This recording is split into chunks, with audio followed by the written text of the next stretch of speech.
أعوذ بالله من الشيطان الرجيم.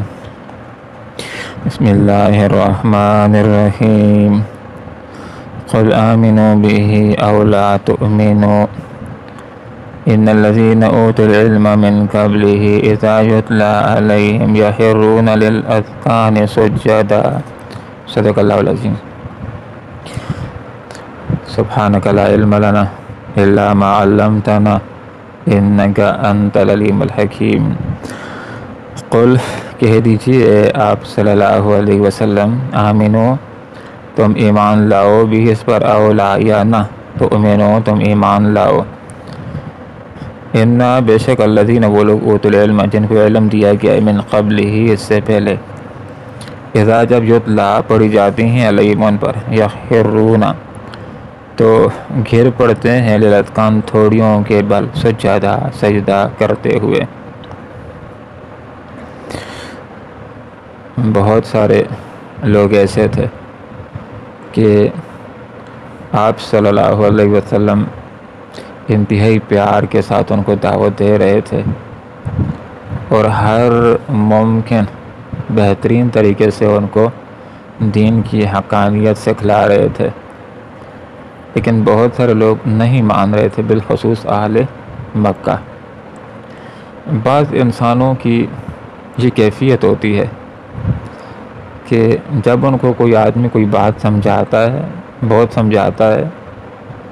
تو بعض اوقات ان کے ذہن میں یہ بات آ جاتی ہے کہ ہمارے پیچھے لگا ہوا ہے، اس میں اس کا ذاتی کوئی فائدہ ہے،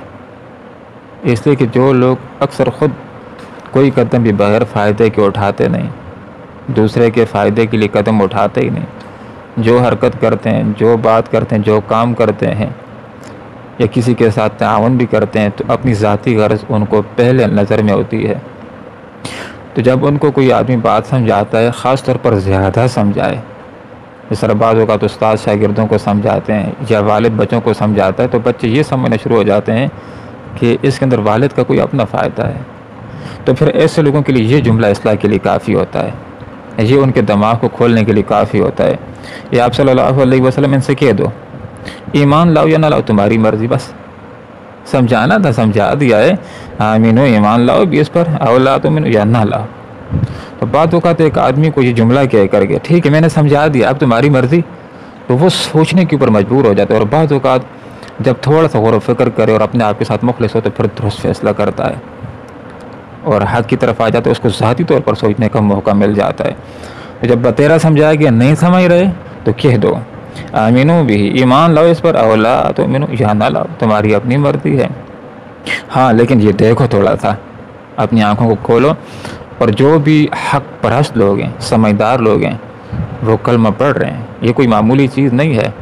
یہ ایک بہترین کلام ہے، جو بھی اچھا بندہ ہے تم غور کرو گے وہ اس کو اختیار کرے گا، اس کی طرف آئے گا۔ یہ قرآن ہے، یہ اللہ رب العالمین کی کتاب ہے، اور یہ انصاف کے دامن کو کبھی نہیں چھوڑتا۔ آپ غور کیجئے، قرآن مجید عظیم الشان کے اندر یہود و نصارہ کی بڑی مذمت بیان کی گئی ہے کہ بہت خرابیاں کرنے والے تھے، اور ان کی ایک ایک خرابی کو قرآن نے ذکر کیا ہے۔ مقصود یہ ہے کہ ان کے جو موجودین ہیں اپنی اصلاح کر لیں، اور جو امت مسلمہ ہے ان کی غلطیوں کو نہ دہرائے۔ تو یہاں پر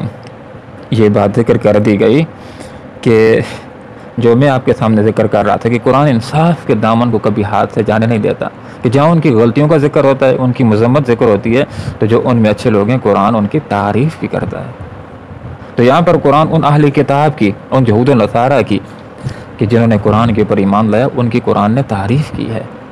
تو اہل مکہ کے سامنے، کافروں کے سامنے یہ بات ذکر کی جا رہی ہے کہ تھوڑا سا غور کر لو کہ جو بھی اہل کتاب میں سمجھدار لوگ ہیں، کعب بن احبار رضی اللہ عنہ جیسے لوگ ہیں، عبداللہ ابن سلام رضی اللہ عنہ جیسے اہل جو کتاب ہیں، اور نجاشی عیسائی بادشاہ جیسے لوگ ہیں، وہ جس وقت قرآن کو سنتے ہیں تو وہ سمجھ جاتے ہیں کہ یہی وہ کتاب ہے، اور یہی محمد صلی اللہ علیہ وسلم وہ نبی ہے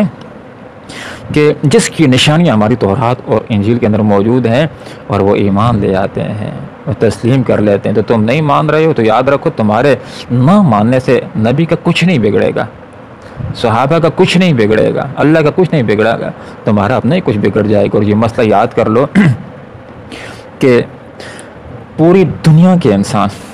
سارے کے سارے حدیث کا مفہوم ہے، کافر ہو جائیں تو خدا کی خدائی میں کوئی نقص نہیں آئے گا، اور ساری دنیا کے انسان اگر مسلمان ہو جائیں تو خدا کی خدائی میں کوئی اضافہ نہیں ہوگا۔ جو مانتا ہے، ایمان لاتا ہے،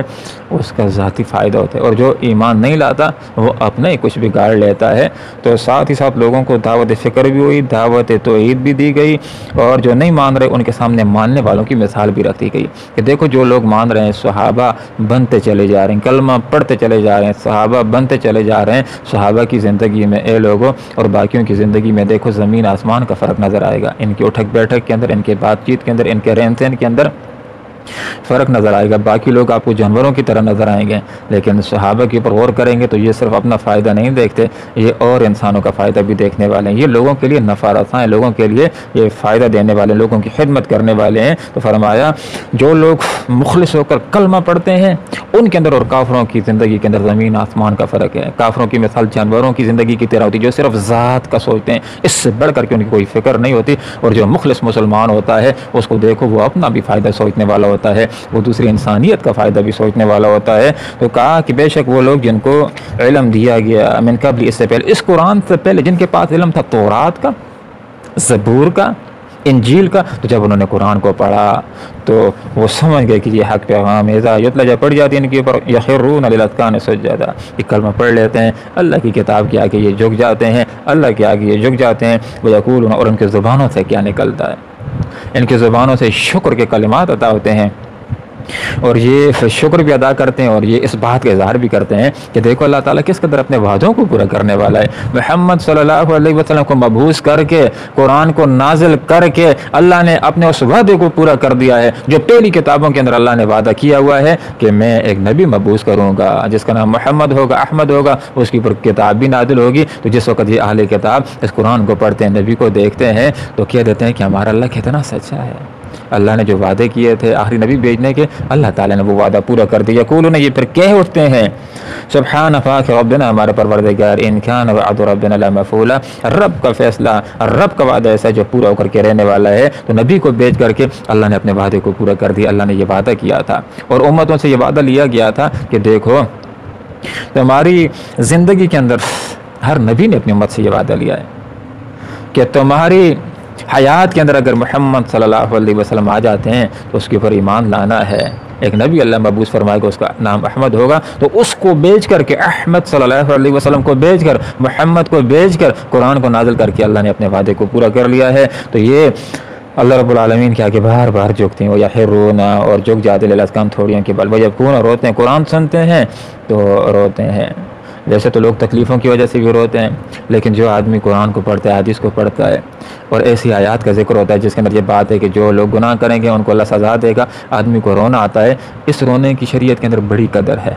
اور ایسا جو اللہ کے خوف کی وجہ سے رونے والے ہیں، حدیث کا یہ مفہوم ہے، ایسی رونے والی آنکھوں کے اوپر اللہ تعالیٰ دوزخ کی آگ کو حرام کرے گا۔ اور علماء نے یہ مسئلہ بھی لکھا ہے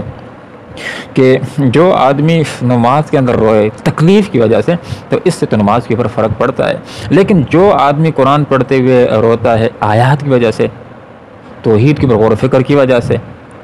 کہیں پر جنت کی آیات آتی ہیں، نعمتوں کا ذہن میں آ کر کے خوشی کی وجہ سے جو رونا آ جاتا ہے، نماز کے اندر جو دوزخ کی آیات آتی ہیں غم کی وجہ سے، دوزخ کے ڈر کی وجہ سے جو رونا آ جاتا ہے، تو اس رونے کی وجہ سے نماز خراب نہیں ہوتی، نماز کے اوپر فرق نہیں پڑتا، نماز فاسد نہیں ہوتی، بلکہ وہ رونا اور زیادہ مفید ہے، بہت بہتر ہے۔ آپ صلی اللہ علیہ وسلم تو بعض اوقات قرآن پڑھتے، آیات پڑھتے، اور صحابہ فرماتے ہیں کہ بسا اوقات آپ صلی اللہ علیہ وسلم کے رونے کی ایسی آواز آتی کہ گویا کہ سینے کے اندر کوئی ہانڈیاں ابل رہی ہے، اس طرح آپ صلی اللہ علیہ وسلم رویا کرتے تھے۔ تو فرمایا یہ لوگ ہیں وہ اہل کتاب کے جنہوں نے اسلام کا کلمہ پڑھ لیا ہے، یہ جس وقت قرآن کو سنتے ہیں تو چونکہ قرآن سمجھنے والے ہیں تو دوزخ کی آیات آتی ہیں تو یہ روتے ہیں، یخرون، گر پڑتے ہیں، للاذقان، تھوڑیوں کے بل، یبکون، روتے ہیں، وہ یزیدہم خشوعا، قرآن کو سننے کی وجہ سے ان کے خشوع و خضوع کے اندر، ان کی عاجزی کے اندر اور اضافہ ہو جاتا ہے۔ اللہ رب العالمین سے دعا کرتے ہیں کہ اللہ تعالیٰ ہمیں، کہ اور لوگ اور چیزوں کی وجہ سے بڑا روتے ہیں، آنسو تھمتے نہیں، اللہ تعالیٰ دین کی وجہ سے رونا نصیب کرے، اپنے گناہوں کو دھونے کے لیے رونا نصیب کرے، توبہ کرنے کے لیے، توبہ کرتے ہوئے رونے کی اللہ توفیق عطا فرمائے۔ یہ آنسو جو ہوتے ہیں جو اللہ کے خوف کی وجہ سے، توبہ کی وجہ سے آتے ہیں، ان آنسوؤں کی اللہ تعالیٰ کے یہاں بڑی قدر ہے۔ قل کہہ دیجیے آمین ایمان لاؤ تم بھی اس پر، او لا تم یا نہ ایمان لاؤ، ان بے شک الذین وہ لوگ اوتوا العلم جن کو علم دیا گیا من قبل اس سے پہلے، اذا یتلی جب پڑھ جاتی ہیں علیہم ان کے اوپر یخرون تو گر پڑتے ہیں، للاذقان تھوڑیوں کے بل سجدہ سجدہ کرتے ہوئے، یقولون اور کہتے ہیں سبحان پاک ربنا ہمارا پروردگار، ان یقیناً کان ہے وعد ربنا ہمارے رب کا لمفعولا لازماً پورا ہو کر کے رہنے والا، ضرور پورا ہو کر کے رہنے والا، وہ یخرون اور گر پڑتے ہیں للاذقان تھوڑیوں کے بل، چہروں کے بل، یبکون روتے ہوئے، یزیدہم اور یہ کلام اضافہ کرتا ہے ان کے خشوع اور عاجزی میں۔ اللہم ربنا آتنا فی الدنیا حسنہ وفی الآخرۃ حسنہ وقنا عذاب النار برحمتک یا